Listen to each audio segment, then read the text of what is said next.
नमस्कार। राजनीति विज्ञान बीए पार्ट द्वितीय के प्रश्न पत्र प्रथम के अंतर्गत आज हम बात कर रहे हैं फ्रांस की व्यवस्थापिका अर्थात संसद के संबंध में। फ्रांस की संसद के दो सदन हैं जिनके नाम हैं राष्ट्रीय सभा एवं सीनेट। फ्रांस की इस राष्ट्रीय संसद का अपना एक प्राचीन इतिहास रहा है और 1302 में चतुर्थ फिलिप के राज्यकाल में जो स्टेट्स जनरल नामक संस्था थी उसका बहुत कुछ रूप इस संसद जैसा ही था, लेकिन इसके द्वारा नियमित रूप से कार्य नहीं किया जाता था। राष्ट्रीय संसद का निरंतर स्वरूप 1789 की क्रांति के बाद ही देखा जा सकता है। इसके बाद 1791 में फ्रांस के लिए जो संविधान बना था उसके द्वारा एक सदनात्मक व्यवस्थापिका की स्थापना की गई थी। 1795 से 1799 के बीच में जो डायरेक्टरी के शासनकाल में ही फ्रांस में सबसे पहले द्विसदनात्मक व्यवस्थापिका को अपनाया गया, परंतु जब नेपोलियन सम्राट बने तो संसद के सदनों की संख्या 4 कर दी गई थी। हालांकि नेपोलियन के पतन के बाद पुनः द्विसदनात्मक संसद की स्थापना हुई, परंतु 1848 के द्वितीय गणतंत्र के संविधान द्वारा द्विसदनात्मक व्यवस्थापिका के स्थान पर पहले की तरह पुनः एक सदनात्मक व्यवस्थापिका की ही स्थापना दी गई। 1892 में जब तृतीय नेपोलियन ने द्वितीय गणतंत्र का अंत कर द्वितीय साम्राज्य की स्थापना की, तब संसद के 3 सदनों की व्यवस्था की गई थी। 1875 के तृतीय गणतंत्र से फ्रांस की संसद का इतिहास भी प्रारंभ होता है। तृतीय गणतंत्र के संविधान निर्माण के समय पर्याप्त वाद विवाद के उपरांत फ्रांस के लिए द्विसदनात्मक व्यवस्थापिका को अपनाया गया। तब से अब तक फ्रांस में द्विसदनात्मक व्यवस्थापिका ही चली आ रही है। तृतीय गणतंत्र के संविधान में प्रथम और द्वितीय सदन के नाम प्रतिनिधि सभा और सीनेट थे। चतुर्थ गणतंत्र के संविधान द्वारा संसद के गठन और कार्यों में परिवर्तन किया गया। प्रतिनिधि सभा और सीनेट के स्थान पर इनके नामों को बदलकर राष्ट्रीय सभा और गणतंत्र परिषद कर दिए गए। 1958 के संविधान द्वारा संसद का स्वरूप तो द्विसदनात्मक ही रखा गया। निम्न या प्रथम सदन का नाम पहले की तरह ही राष्ट्रीय सभा रखा, किंतु द्वितीय सदन का नाम गणतंत्र परिषद के स्थान पर सीनेट कर दिया गया है और चतुर्थ गणतंत्र परिषद की तुलना में इस सीनेट की शक्तियों में भी वृद्धि कर दी गई है। फ्रांसीसी संसद का प्रथम या निम्न सदन राष्ट्रीय सभा है। राष्ट्रीय सभा की रचना पर बात करें तो इसकी सदस्य संख्या में निरंतर परिवर्तन होते रहे हैं। वर्तमान समय में राष्ट्रीय सभा की सदस्य संख्या 577 है। नवीन संविधान की धारा 24 के अनुसार राष्ट्रीय सभा के सदस्यों का निर्वाचन जनता के द्वारा प्रत्यक्ष रूप से वयस्क मताधिकार और गुप्त मतदान के आधार पर किया जाता है। सभा के चुनावों हेतु एकल सदस्यीय निर्वाचन क्षेत्र और द्वितीय मतपत्र योजना को अपनाया गया है।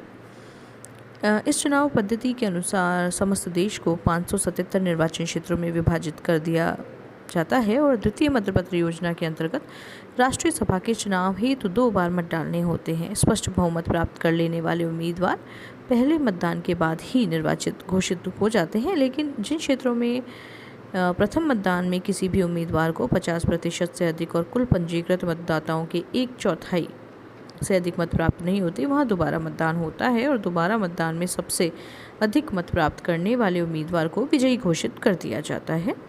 चुनाव के दूसरे दौर में वे सभी दल चुनाव में भाग नहीं ले सकते जिन्हें पहले दौर में 10% से भी कम वोट मिले हों। इस राष्ट्रीय सभा के चुनाव वयस्क मताधिकार के आधार पर होते हैं और फ्रांस में अब 18 वर्ष की आयु प्राप्त प्रत्येक व्यक्ति को मताधिकार प्राप्त है। फ्रांस के पंचम गणतंत्र में राष्ट्रीय सभा का कार्यकाल पहले की तरह ही 5 वर्ष रहा है। संविधान की धारा 12 के अनुसार राष्ट्रपति इस अवधि से पहले भी प्रधानमंत्री और संसद के दोनों सदनों के सभापतियों के परामर्श से राष्ट्रीय सभा को भंग कर सकता है। राष्ट्रपति के लिए इस संबंध में प्रधानमंत्री और संसद के दोनों सदनों के सभापतियों से परामर्श ही लेना आवश्यक है, अनुमति नहीं। राष्ट्रपति की राष्ट्रीय सभा को भंग करने की शक्ति पर हालांकि 2 प्रतिबंध हैं। पहला, 1 वर्ष में 2 बार राष्ट्रीय सभा को भंग नहीं किया जा सकता और दूसरा, यदि राष्ट्रपति अनुच्छेद 16 द्वारा प्रदत्त संकटकालीन शक्तियों के आधार पर कार्य कर रहा है तो वह न तो राष्ट्रीय सभा को भंग कर सकता है और न ही संसद के अधिवेशन को स्थगित कर सकता है। साथ ही राष्ट्रीय सभा को भंग किए जाने पर 20 से 40 दिन के भीतर ही नई राष्ट्रीय सभा का निर्वाचन भी अवश्य होना चाहिए। संविधान के अनुसार संसद के वर्ष में 2 अधिवेशन होते हैं। जो प्राय 3 महीने तक चलते हैं। राष्ट्रपति को प्रधानमंत्री या संसद के बहुमत सदस्यों के आग्रह पर संसद का असाधारण अधिवेशन भी बुलाने का अधिकार है। फ्रांस की संसद का अधिवेशन सार्वजनिक होता है, लेकिन प्रधानमंत्री या सदन के 1/10 सदस्यों के आग्रह पर गुप्त अधिवेशन भी हो सकता है और सदन की कार्रवाई सरकारी पत्र अर्थात ऑफिशियल जो जर्नल है उसमें प्रकाशित भी होती है। संसद के सदस्यों को सदन के भवन में भाषण की पूरी स्वतंत्रता प्राप्त होती है। इसके लिए न तो उन्हें गिरफ्तार किया जा सकता है और न ही सदन के बाहर वो किसी अधिकारी के प्रति उत्तरदायी होते हैं। अन्य किसी अपराध के लिए भी संसद के अधिवेशन के समय सदन की आज्ञा के बिना किसी भी सदस्य को ना तो बंदी बनाया जा सकता है, न ही उस पर अभियोग चलाया जा सकता है। संसद के स्थगन काल में भी सदन के सचिवालय की अनुमति के बिना किसी भी सदस्य को गिरफ्तार नहीं किया जा सकता। परंतु भीषण जो अपराध हैं उनकी स्थिति में इस प्रकार की अनुमति की आवश्यकता नहीं है। सदन को किसी भी बंदी सदस्य को मुक्त करने और उसके अभियोग को स्थगित करने का भी अधिकार प्राप्त है। पंचम गणतंत्र के संविधान के अंतर्गत राष्ट्रीय सभा के सभापति का निर्वाचन राष्ट्रीय सभा के सदस्यों के द्वारा होता है और उसका पहला प्रमुख कार्य है सभापतित्व करना। यद्यपि चतुर्थ गणतंत्र की तुलना में जो सभापति हैं उसकी शक्तियाँ और प्रतिष्ठा कम हुई है, लेकिन अभी भी उसकी भूमिका पर्याप्त महत्वपूर्ण है। सदन में शांति व्यवस्था बनाए रखने, सदस्यों को मर्यादित रखने, विधि निर्माण के कार्य को सुचारू रूप से संचालित करने का दायित्व उसी पर है। इस प्रकार उसके कार्य भारत की लोकसभा या ब्रिटेन के लोक सदन के स्पीकर के समान ही हैं। इसके साथ ही उसे कुछ परामर्शदात्री कार्य भी सौंपे गए हैं। राष्ट्रसभा को भंग करने और संकट काल की घोषणा करने के समय राष्ट्रपति राष्ट्रीय सभा के सभापति से परामर्श लेता है। इस प्रकार का कोई अधिकार ब्रिटेन, भारत और अमेरिका की प्रतिनिधि सभा के अध्यक्ष को बिल्कुल प्राप्त नहीं है। फ्रांस के पंचम गणतंत्र के द्वारा शक्ति पृथक्करण को अपनाया गया है और मंत्रिमंडल परिषद के सदस्य संसद के सदस्य नहीं होते। इसीलिए मंत्रिमंडल सदन में सरकार का प्रतिनिधित्व नहीं कर सकते। इसके अभाव की पूर्ति राष्ट्रीय सभा के सभापति के द्वारा की जाती है। राष्ट्रीय सभा का सभापति प्रतिनिधि सभा के अध्यक्ष की भांति ही राजनीति में सक्रिय रूप से भाग लेता है और अपने दलीय दृष्टिकोण के अनुसार कानून निर्माण का कार्य करवाने का प्रयत्न करता है। इस प्रकार राष्ट्रीय सभा के सभापति की स्थिति कहीं ना कहीं अमेरिकी प्रतिनिधि सभा के स्पीकर के समान है, ब्रिटिश लोक सदन के स्पीकर के समान नहीं है। पंचम गणतंत्र में फ्रांस की संसद के दूसरे सदन को सीनेट का नाम दिया गया है, जिसकी सदस्य संख्या 230 निश्चित की गई है। सीनेट का निर्वाचन अप्रत्यक्ष होता है और इसमें कुछ सामाजिक वर्गों को अन्य सामाजिक वर्गों से अधिक प्रतिनिधित्व भी प्रदान किया गया है। सीनेट में फ्रांस के प्रादेशिक विभागों तथा प्रवासी नागरिकों के भी प्रतिनिधित्व की व्यवस्था की गई है। पंचम गणतंत्र के संविधान के अंतर्गत राष्ट्रीय सभा और सीनेट दोनों के ही चुनाव के संबंध में ऐसी व्यवस्था की गई है कि प्रत्येक उम्मीदवार द्वारा अपना एक वैकल्पिक खड़ा किया जाता है, जो संबंधित सदस्य की मृत्यु और असमर्थता के कारण यदि स्थान रिक्त हो जो सदन के सदस्य के रूप में कार्य कर सके।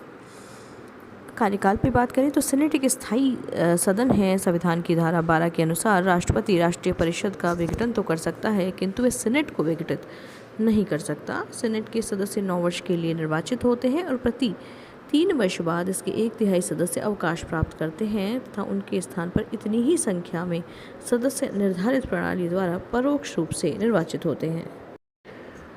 पंचम गणतंत्र के संविधान में यह भी कहा गया कि सीनेट के सदस्यों की योग्यता एक संवैधानिक कानून के द्वारा निर्धारित होगी। सदस्यों का वेतन, भत्ता और अन्य सुविधाएं भी संवैधानिक कानून के द्वारा ही निश्चित होती हैं। एक नियम के द्वारा सदस्यों की न्यूनतम 30 वर्ष निर्धारित की गई है।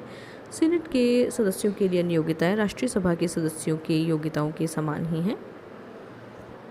पंचम गणतंत्र के संविधान में सीनेट के सभापति की व्यवस्था की गई है, जिसका निर्वाचन प्रति 3 वर्ष के बाद सदस्यों के द्वारा ही किया जाता है।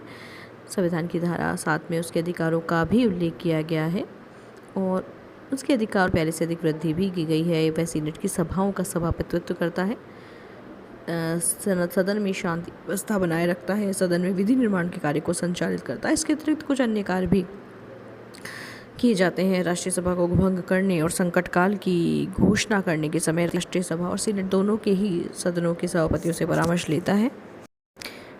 इसके अतिरिक्त नवी संविधान के द्वारा यह भी व्यवस्था की गई है कि राष्ट्रपति का पद यदि आकस्मिक रिक्त हो जाए तो सीनेट का सभापति राष्ट्रपति के अधिकारों का स्थायी रूप से प्रयोग कर सकता है। सीनेट के सभापति द्वारा संवैधानिक परिषद के 3 सदस्यों को भी मनोनीत किया जाता है। इस प्रकार आज के अपनी इस वीडियो में हमने फ्रांस की व्यवस्थापिका अर्थात संसद के दोनों सदनों पर बात की। आगे आने वाले वीडियो में हम फ्रांस की संसद की शक्तियाँ या कार्य क्या हैं और दोनों सदनों के परस्पर संबंध कैसे हैं, इन सब बातों पर भी चर्चा करेंगे। धन्यवाद।